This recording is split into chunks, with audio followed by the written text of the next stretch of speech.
yung scope. It deals with all the societal problems which are unknown and suddenly burst out on a regional or national level.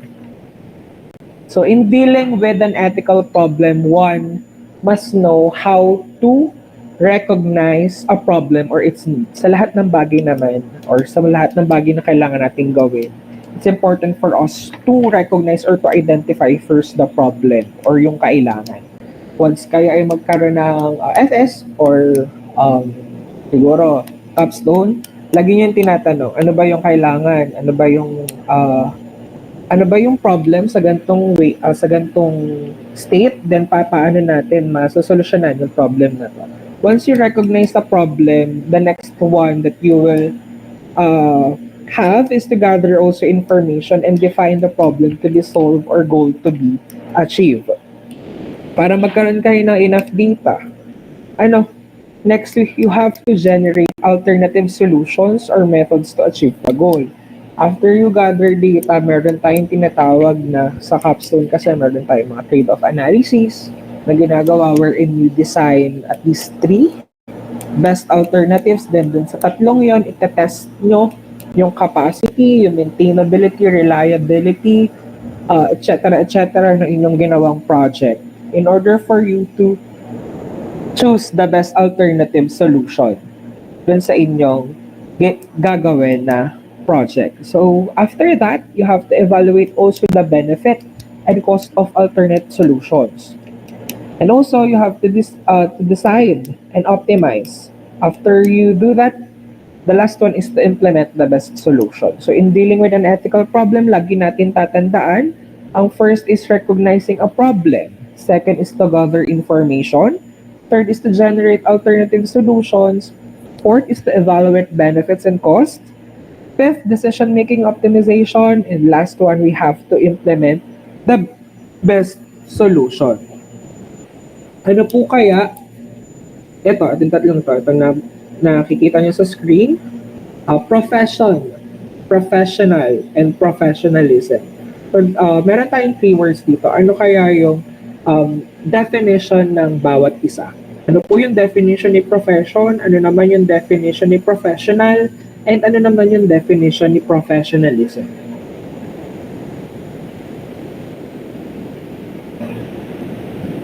Ano kaya? Nakita niya ng konti. Kurt? Sige, go ahead. Profession, professional, professionalism. The word profession po deals with kung ano po yung type of job meron kayo, while the professional po ay yung as a worker at ang professionalism po ay mga behaviors na dapat yung as a professional po. Okay, thank you. Another answer? Guys, again, walang tama or maling sagot. Gusto ko lang magkaroon tayo ng interaction sa klase. Ano? Okay. Next. Wala bang mag-raise na hand? Sige, tatawag ako. Other than you guys, Rika and Pat, meron pa bang iba? Okay, let's have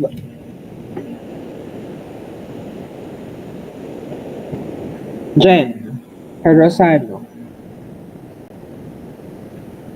Jen? Yes po, sir. Okay. Ang pagkakaintindi ko po ang profession po yung type ng trabaho mo po. Tapos yung professional yung parang yung yung skilled ka na po sa ginagawa mo. Parang ganun po. Ang professionalism naman po Professionalism. Yung alam mo po yung ginagawa mo. Parang yung abilidad or yun po. Okay, thank you. Last one. Sige, Rachel. For me po is parang ang profession po is the job, and then professional is the person, and then professionalism is the person's quality po. Okay, thank you. That sums it. Pero hindi lahat or hindi naman ibig sabihin or hindi ang profession is not merely a job or occupation through which one earns a living. Wait, wala yung script.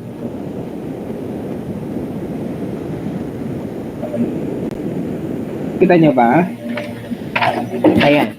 So sabi nga dito, si profession po is not merely a job or occupation through which one earns a living. So it is a life, career, which requires special knowledge, extended practical trained, and continuous in-service training, with a clearly defined membership of a particular group evolving its own code of ethics.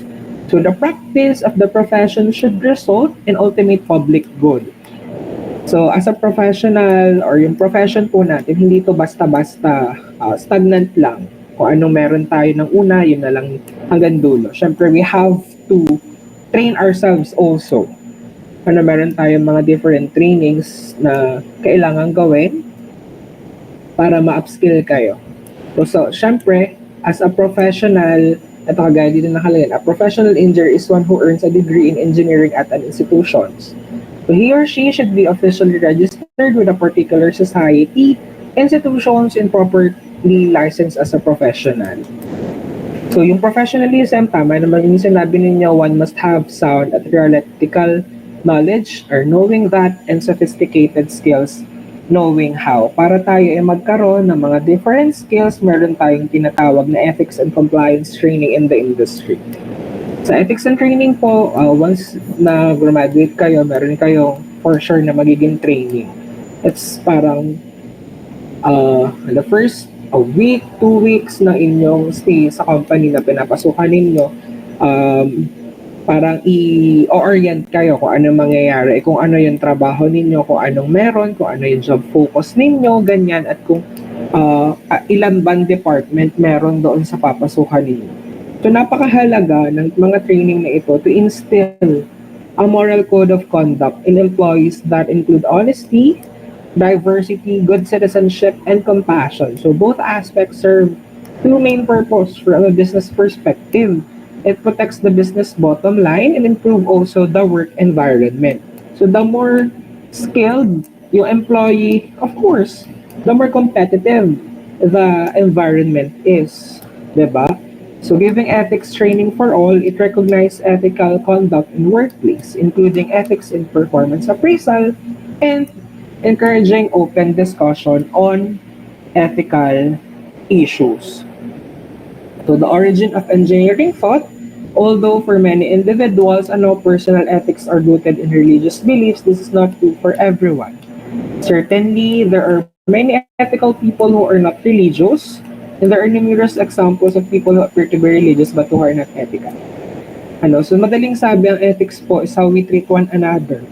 So someone who is non-religious, if treat others with the respect you want to be accorded, more often than not, it leads to an ethical outcome. Break lang tayo saglit.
Okay?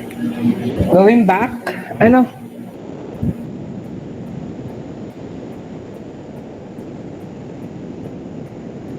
so the practice of engineering is governed by many laws on the international, national, and local levels. So many of these laws are based on ethical principles, although many are purely of a practical rather than a philosophical nature. There is a distinction between what is legal and what is ethical.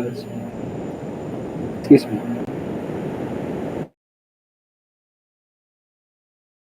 For example, designing a process that releases a known toxic but unregulated substance into the environment is probably unethical, although it is legal. So, hindi naman ibig sabihin na isang bagay ay illegal doesn't mean that it's unethical. So, for example, there might be substances that were once thought to be harmful but have now been shown to be safe.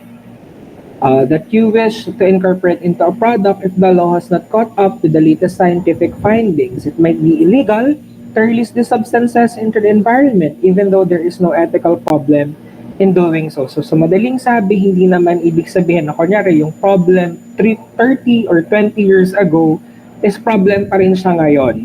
So kailangan as an engineer, kailangan alam natin yung mga bagay na go beyond the dictates of the law. Kaya sabi dito minimal is safe if you follow the requirements of the applicable laws, but in engineering ethics we seek to go beyond the dictates of the law. So our interest lagi in areas where ethical principles conflict and there is no legal guidance for how to resolve a conflict. So lagi natin tatandaan yun. Next, engineering is managing the unknown. So engineers often encounter situations in which they don't have all of the information that is needed. Lagi naman, hindi naman lahat alam natin. Siyempre, life is a continuous process to find what we need to find and to see what we need to see.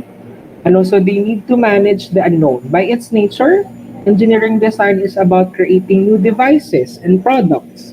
When something is new, many questions need to be answered. How well does it work? How will it affect people? What changes will this lead to in society? How well will this work under all of the conditions so that it will be exposed to? Is it safe? Etc. etc. So sabi nga hanggat may tanong, may matututunan. Ganun lang din yan. Dito sa engineering ethics. Excuse me. So yung answers dito sa mga questions na to are often only partly unknown. So as an engineer, you can never be or cause detrimental changes to society. Kaya kailangan natin, kunyari meron tayong mga different design, kailangan natin i-test yun as thoroughly as time and resources permit to ensure that it operates safely and as planned. So kailangan, as an IE, kailangan din umikot yung isip natin. Maging creative tayo to attempt to foresee the possible consequences of our work. Kailangan i-critic din natin yung ating sariling work. So I guess that's all for our discussion for today. From the video, for the introduction, for professional versus or professional and personal ethics, engineering is managing the unknown, the profession, professional, and professionalism. Can you please tell me your key takeaways for this module? Para lang magkaroon tayo ng at least a summary kung ano yung nangyari sa araw na to. Since wala naman tayong klase next week na ulit, ano yung key takeaways natin? Okay, Lois? For me po, very essential nga po na we should take this course seriously po dahil as mentioned po earlier, the engineering ethics po deals with the set of rules and standards po na pina-follow ng profession na po ng engineers, and parang it will make us aware of the things, and especially acquainted po tayo sa mga rules nga po and standards na dapat i-follow, and it will make us deal with situations or like yung difficult situations po na para makapag-decide po tayo ng better na mag-result po sa better outcome po with regards to conforming to these standards and rules po. Okay, thank you. Another one? Okay, Raven. Throughout the discussion po, I've learned that engineering ethics is very important, or it is a social responsibility taken by the engineering professionals to give the best possible impacts for the welfare of the public po. Okay, thank you. Last.